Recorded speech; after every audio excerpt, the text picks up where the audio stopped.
Hi, in this video, I'm taking you through a four-step planning process for writing your IELTS essays.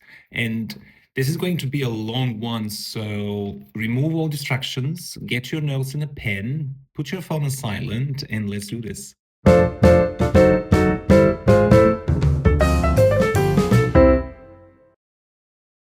Let's start by explaining why we need to plan in the first place.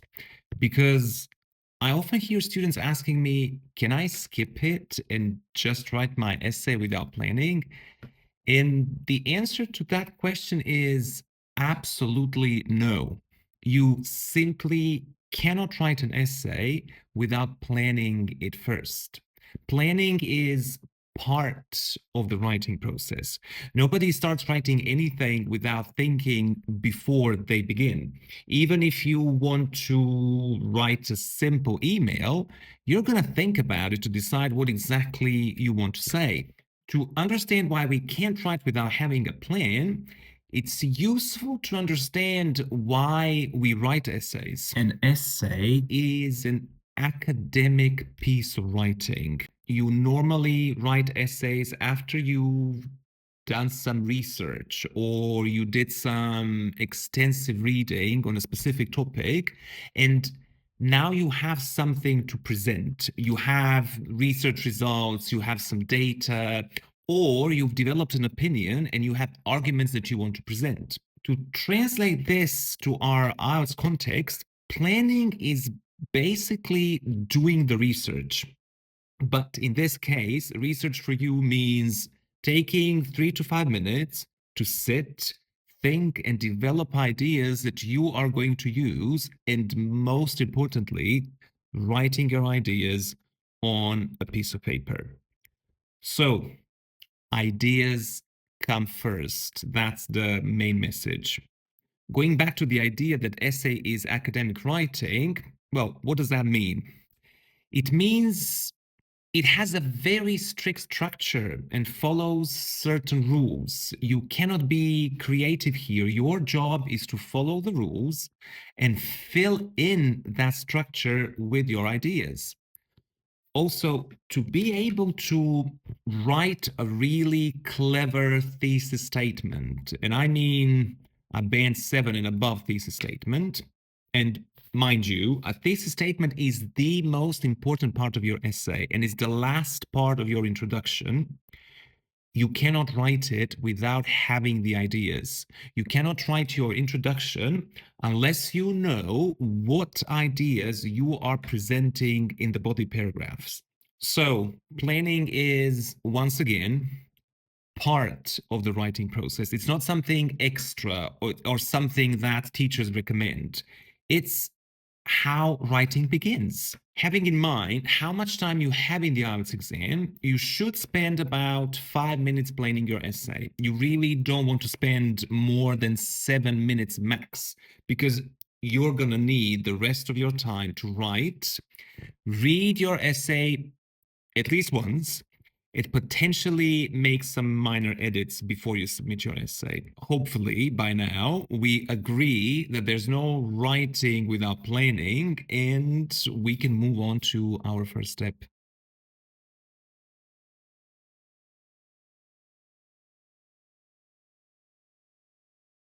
Step number 1 is to understand the prompt, to understand the writing task to question. And there is a separate video on this specific step that you need to watch before the rest of this video. Here, I'll just summarize and tell you a little bit more about stating your opinion.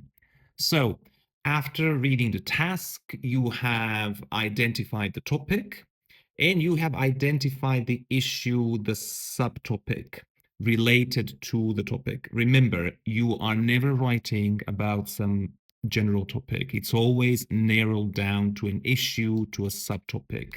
The statement is followed by instructions, and instructions tell you what type of essay you need to write. Is it the opinion essay, discuss both views, advantages, disadvantages, problem solution, or direct question essay? Also, in case you are asked to state your opinion, here you must decide. You agree, you disagree, you partially agree, you take this side, that side, whatever it is, now is the time to decide. On the topic of your opinion, nobody cares about it. It doesn't matter what your opinion is, whether you choose to agree, disagree, take this side or the other side, just stick with it until the end. There is absolutely nothing in the IELTS writing criteria that refers to your opinion specifically. What's important is that you can support your opinion and back it up with valid arguments. However, what has been noticed is that Band 9 test takers often produce essays that partially agree or that simply don't take one side or the other. They are somewhere in between. And this is mainly because Band 9 test candidates are at a very high level of language proficiency, and they're not looking for language. They're not thinking, how am I going to say this? Because of that, they're able to spend their planning time going deep into the topic, and they can observe the topic from different angles. Also, I personally often find myself not agreeing with either side. And this actually makes perfect sense because IELTS essay topics are indeed designed to provoke thought, and they often don't have clear cut answers. And I'm saying all of this to address something that I see very often, and that's teachers recommending to their students to either completely agree or completely disagree. I've seen this so many times. Teachers saying, oh, just completely agree or completely disagree. It's easier. How is that easier? I don't think that's easier at all. On the contrary, it makes things much harder if that's not how you feel. If that's not what you think, I see absolutely no reason why you would do that if that doesn't resonate with you. If you read a topic and you find yourself neither agreeing nor disagreeing, neither on one side nor on the other, that's what your opinion is. I really think it takes great effort and time, and that's something we really don't have in the IELTS exam, to go against yourself and produce arguments that are against what you truly think.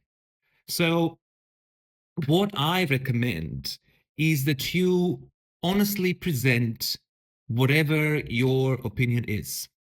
Once again, I'm repeating, there's nothing in the IELTS writing criteria that refers to your opinion specifically. Your job is to state your opinion and support it with valid arguments. Let's look at an example to apply step 1, and we're going to use the same example for the rest of this video. I'll read it for you. The statement says, children who are brought up in families that do not have large amounts of money are better prepared to deal with the problems of adult life than children brought up by wealthy parents. The instructions say, to what extent do you agree or disagree with this opinion? The statement clearly establishes a connection between the income of a family and child's development. But as we know, that's not our topic, that's the general topic. But our subtopic, our issue, is whether children from poorer families are better prepared for adult life than children from wealthier families. From the instructions, we understand that we need to write an opinion essay. In this video, we're going to agree, which means that this essay needs to present arguments to support the idea that children from poorer families are better prepared for adult life than children from wealthier families.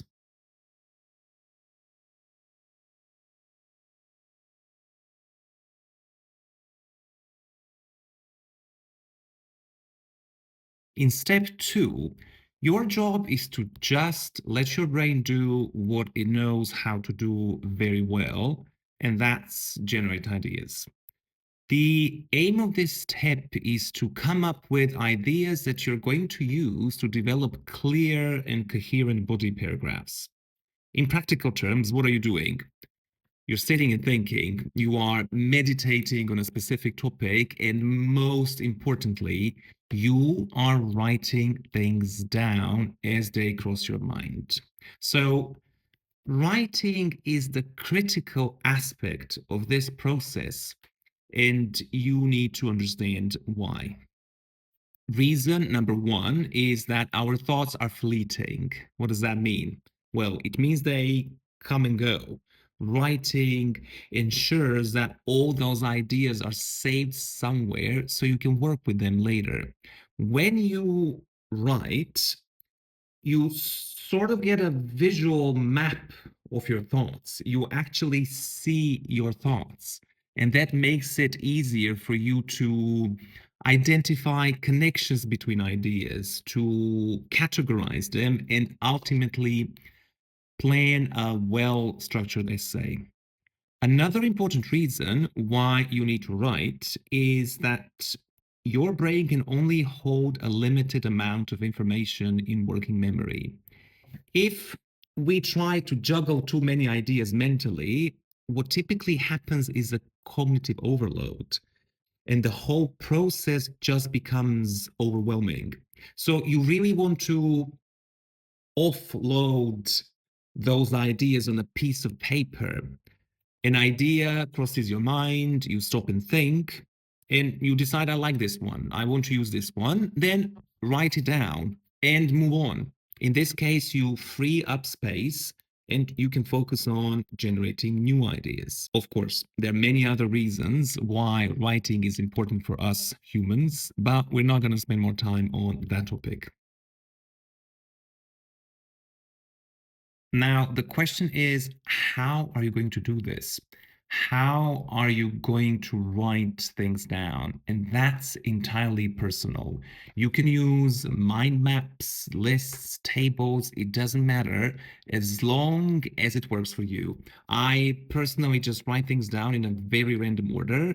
What I really need is to offload ideas onto paper. I don't care what it looks like because these ideas are yours. It's not like you're looking at somebody else's paper, so you need things in a really nice order to understand them. When you look at different IELTS books and online resources, and when they talk about the planning process, it all looks very neat. You know, there's a circle, and then there's an arrow, and there's another circle, or there's a table very neatly separated advantages, and then on the other side, disadvantages. It needs to be like that in the books so that you're able to follow because they're not your ideas. But when you do your own thing, they are your ideas. Doesn't matter how you write them, how you put them on paper, you know exactly what's happening there. And nobody's going to look at your planning. That's just for you. So make sure you write your ideas down. Don't think about how you're going to do that. That's entirely personal, whatever works for you. Before you actually start thinking about ideas, you must know what kind of ideas you need because you're going to use two different types of ideas.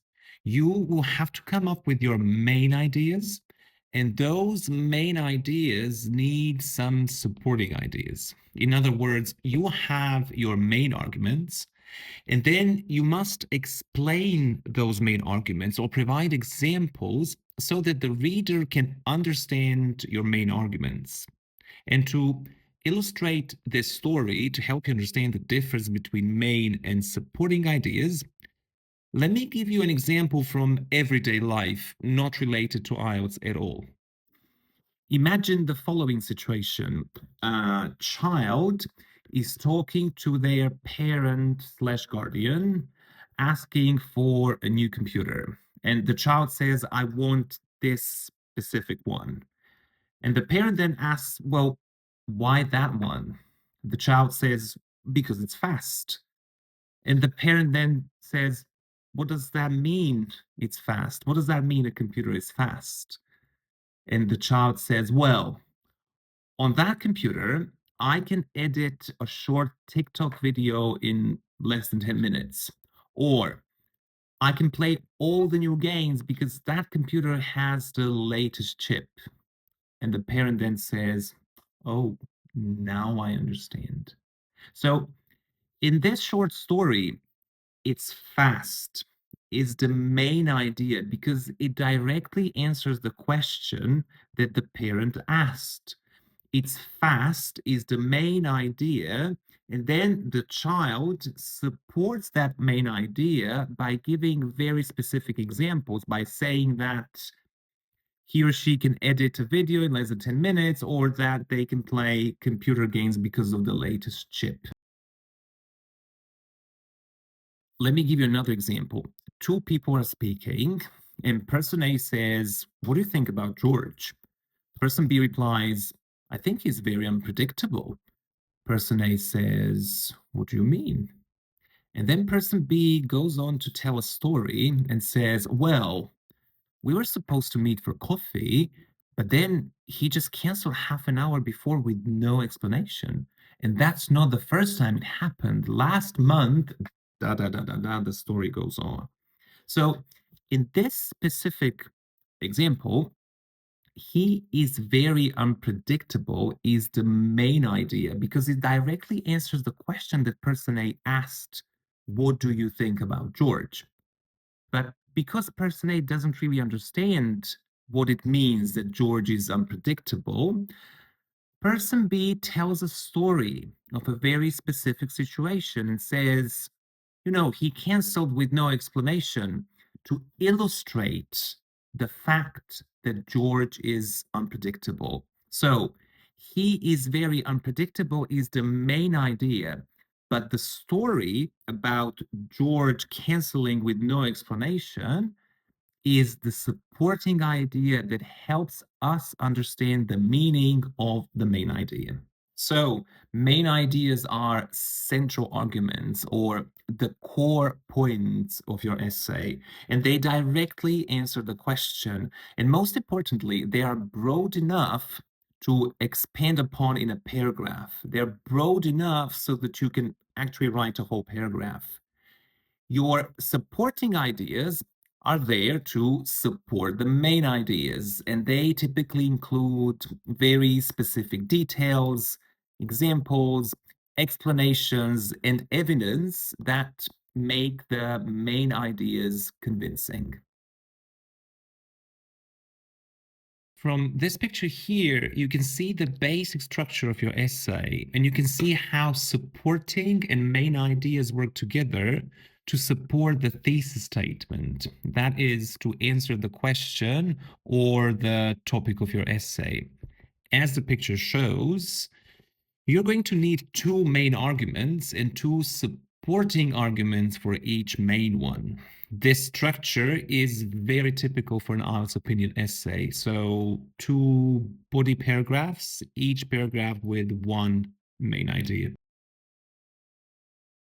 But before you start thinking and generating ideas, I have a little tip that can help you feel more comfortable doing it. One technique that really helps at this stage is to imagine that you are talking to a friend or someone you know very well, and to rephrase the topic so that your friend understands what you're talking about. So, imagining yourself in a more informal situation and using more informal language. IELTS writing questions sound very academic, but these topics are in reality just normal everyday conversations. So it really helps to rephrase them and imagine that you're talking about those topics in a more informal setting. In our case, for this video, we could rephrase the statement to say, children from low income families are better prepared for adult life than rich children. Or you could say children from poorer families are better prepared for adult life than rich children. When you say it this way, it actually sounds like a topic that you could potentially discuss with your friend. So making it more informal actually helps you see it as an everyday, as potentially an everyday conversation.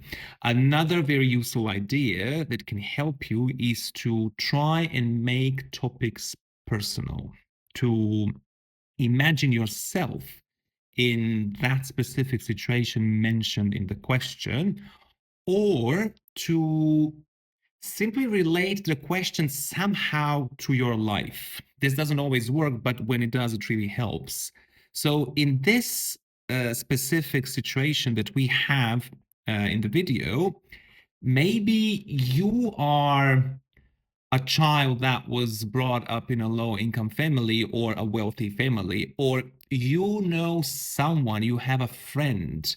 So it really helps to either think about yourself or to think about that specific person that you know, because this can help you better understand the topic. In short, what's the idea? The concept is imagine you're talking to a friend, rephrase the topic so it sounds informal. So it sounds like an everyday conversation. And always, if possible, try to relate the topic to your personal life because it really helps you better understand the situation. Here's your task, and it's now time for you to pause this video and take up to 5 minutes to think of main and supporting ideas for the topic that we are using in this video.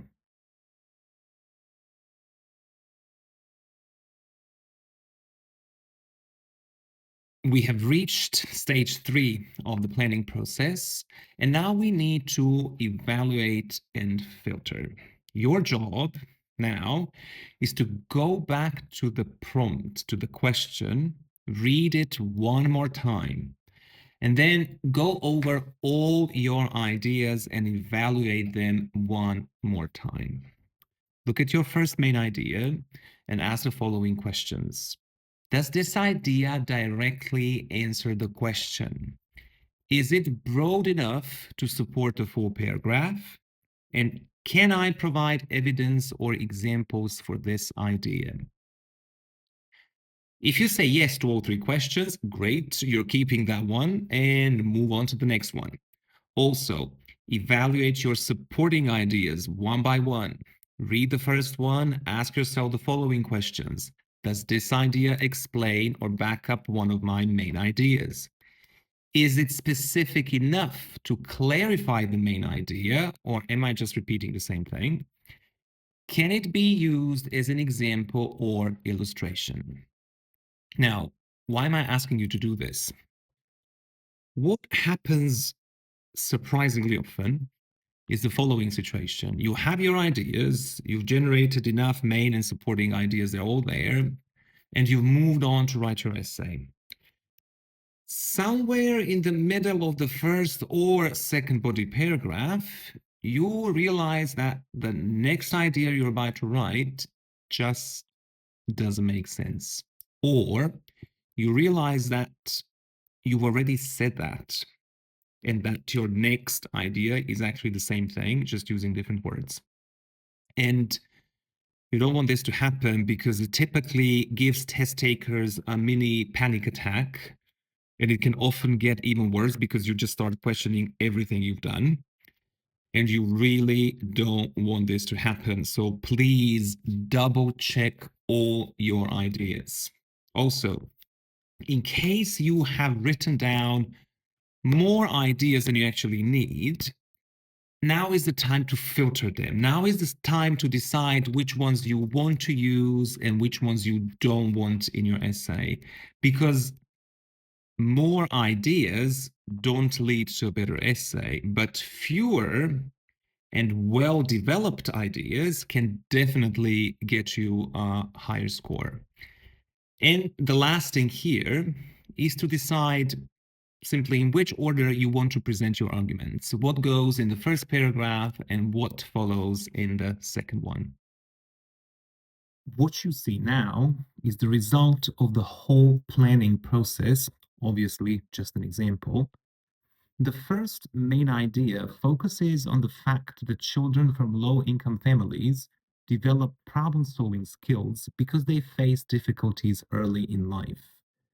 This main idea is then supported by explaining that those children watch their parents manage money, which teaches them how to budget. They also learn to creatively deal with problems as there's no money to help them. The second main idea focuses on children learning the value of hard work because they usually have to contribute to their household. This is supported by saying that many of them take on part time jobs or household responsibilities, which teaches them discipline. The fact that they often have to work harder to earn scholarships or better job opportunities is used as the other supporting argument for the second main idea. You can clearly see which ideas will be in the first body paragraph and which ones go in the second paragraph. There's one thing that I would like to point out here. The same ideas can sometimes serve different roles in different essays. For example, a supporting idea like managing money that we are using in this example can be expanded into a main idea if you choose to develop it further. It's broad enough for the whole paragraph and it still answers the essay question. However, in this case, we're using it to support the bigger picture of developing problem solving skills. So, we're using managing money as a supporting idea, but maybe you are using it as your main idea, and that's perfectly fine, as long as you can support it with further explanations or examples.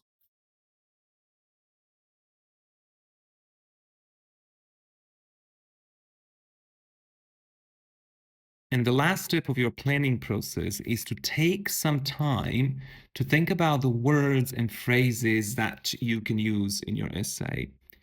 Here, you really want to ask yourself, do I know any words, phrases, expressions related to this topic that I can use to show off my language skills? And most importantly, you want to focus on synonyms. You want to focus on words of similar meaning, especially synonyms for the words that you're going to be repeating a lot, because writing an IELTS essay has a lot to do with repeating the same thing again and again. And this is where your lexical range comes into play. How many times can you pretty much say the same thing, but use different words? Go back to the topic of your essay. Think of synonymous words and expressions related to the key aspects of the topic. Then look at your main ideas. Can you rephrase them? Do you know synonyms or any relevant expressions that you can use? Just write them down. You don't really need to look at your supporting ideas because you won't be repeating them. Now, you should have a list of relevant lexical items that are just waiting for you to use them. You really don't want your brain searching for the right words while you're writing your essay. So make sure you cover as much as possible in the planning stage. And for the very end of this video, I have a few very important notes related to the whole planning process. Our brains don't really follow this strict step-by-step process. You are not really going to generate ideas and then wait to evaluate them. What is actually going to happen as you keep practicing is that an idea will cross your mind and you will immediately evaluate it. You immediately start thinking, is it broad enough? Does it answer the question? And then you will start searching for examples or evidence to support that idea. Or You may first think of a very specific example of something. You may actually start sort of bottom up with a supporting idea and then think, oh, I have an example here. What's the bigger picture? What is this idea illustrating? What's the main idea here? This entire process is rather unpredictable, and it really depends a lot on how much you know about a certain topic. But the most important thing here is that you actually have a plan. You have a thinking process in place that you're following. This is very much related to stress management. Our brains are happy when things are familiar and when we have certain routines in place.